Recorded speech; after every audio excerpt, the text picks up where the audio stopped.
was certainly a pull forward of imports and inventory, especially from Asia Pacific, in the first quarter of the year ahead of tariffs.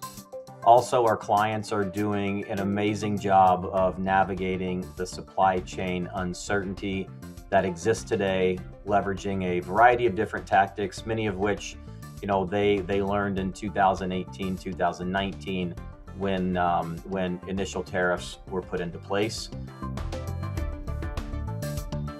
Retailers are monitoring consumer buying habits really closely, trying to align inventory levels for the back half of this year and into the next few seasons with customer demand, as well as balancing margin pressures and expenses for the go forward, knowing that the costs to import goods has increased.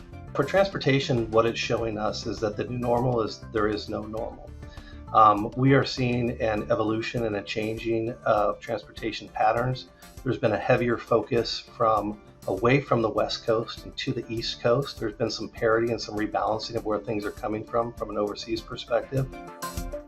A major takeaway is the increased utilization of supply chain finance products and programs. What a supply chain finance program does is it allows the importer to stretch out their payment terms, and they like to do this when perhaps they're going to bring in more product into the U.S. To help alleviate some of the working capital concerns. Right now, businesses should be diversifying their supply chain, making sure they have more than one source, and checking their backup plans with additional backup plans. The retail landscape is dynamic, such that certain sectors have more exposure to China and higher tariffs than others.